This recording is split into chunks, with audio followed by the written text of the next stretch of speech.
Wanderings, bienvenue to part 3 of our road trip in Andalusia. Last time we were in a desert carved by nature itself, and today we're going to visit a place created solely by the hands of men, the city of Granada.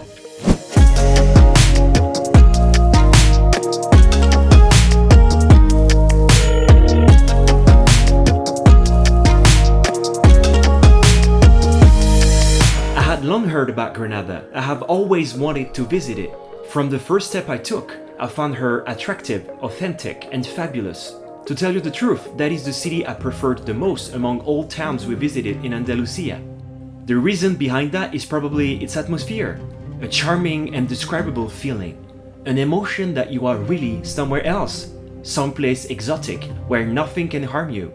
All is just warm and lovely. This is what I felt when I was observing Granada's streets and its surroundings. The history of the city is also very fascinating. It is there that the Nasrid dynasty took refuge during 250 years until the end of the 15th century. And where they resided all this time is inside one incredible piece of art that you simply cannot miss when you are in Granada. One monument around which absolutely everything revolves: the Alhambra.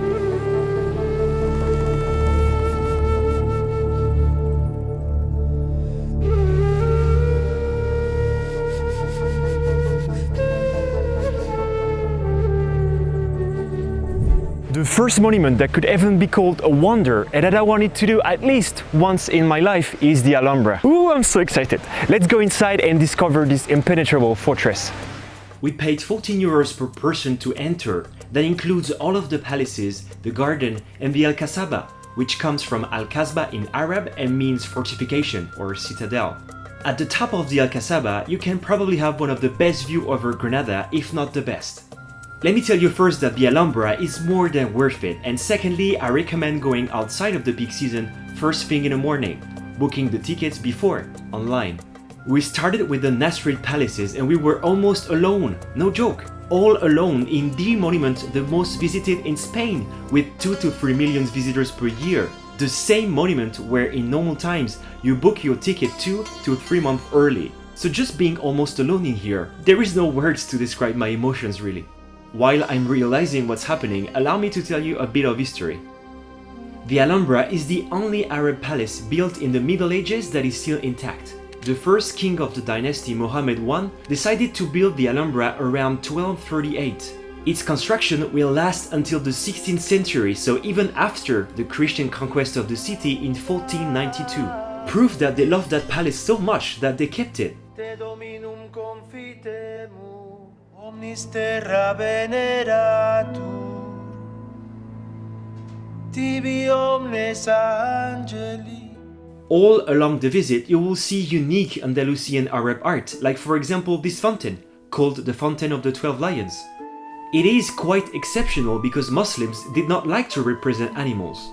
The lions represent for some the 12 months of the year, or the 12 signs of the zodiac, and for others the 12 tribes of Israel, because the lions will come from a rich Jewish vizier, Yusuf ibn Nagrela. Or here, where the vaulted ceiling with star-shaped stalactites is supposedly impossible to reproduce. I mean, look at this, it is stunning! I think you got my point. Whether you are trying to decipher the hundreds of years old inscriptions or admire each item carefully, the Nasrid Palace inside the Alhambra will leave you spellbound. It will surely be a visit I will remember all my life. What I will probably less remember though is the palace of Charles V. Charles V and Isabella the Catholic never lived in here. To me, it looks like an arena or a theater, to be honest, not a palace. And after the Nasrid Palace, the Christian palace, in quotes, has somewhat disenchanted me. However, to properly conclude our visit to the Alhambra, we still have El Generalife, the palace garden.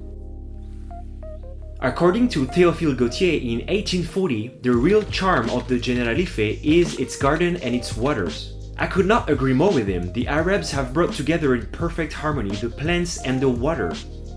Unlike the Nasrid palaces, they have undergone multiple transformations by all the noble families who have inhabited the place.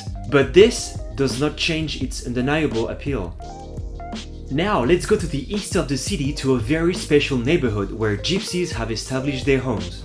The second place I wanted to show you is the hill of Sacromonte, which took its name from the remains body of Saint Cecilio. I recommend you this place because you can find some quietness away from the city center and also another viewpoint on the Alhambra. This area is very similar to what I showed you in the last episode, the troglodyte caves of Guedex, remember? Except that they are white and that in literally 30 minutes you will have done the tour. But it is still very nice to be at peace for a moment and to observe the Alhambra from another perspective.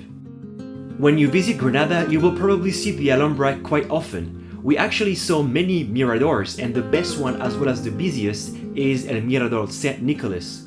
The same mirador where you catch sight not only on the Alhambra, but also parts of the Sierra Nevada, making it, in my opinion, impossible to surpass. At the end of the day, they are flamenco musicians that are coming and delight the whole place. Incredible moments.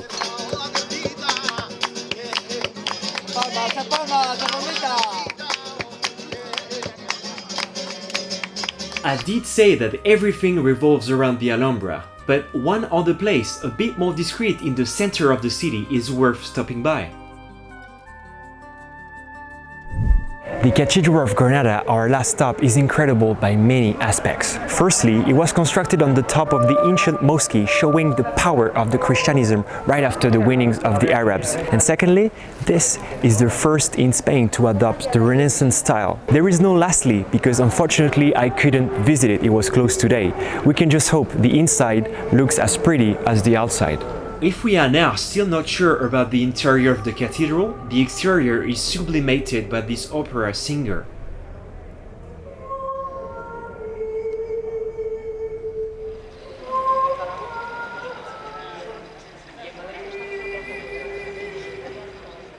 This is already the time to leave Wanderings, and I feel like I only showed you 45% of what Granada has to offer. However, I want to tell you that even in a popular city like Granada, we can still, in 2021, experience something incredible as going back in time or really feel like you belong here.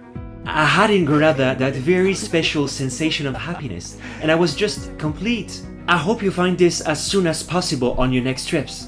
Until then, subscribe if you like what I do, it helps me a lot, believe me. Share it, go to learn more about Granada in helpful Facebook pages like Spain Passionate or French South of Spain, and I'll see you soon for a new video in Andalusia. And also an awesome view on the Alhambra. Ça va, je t'ai pas fait mal.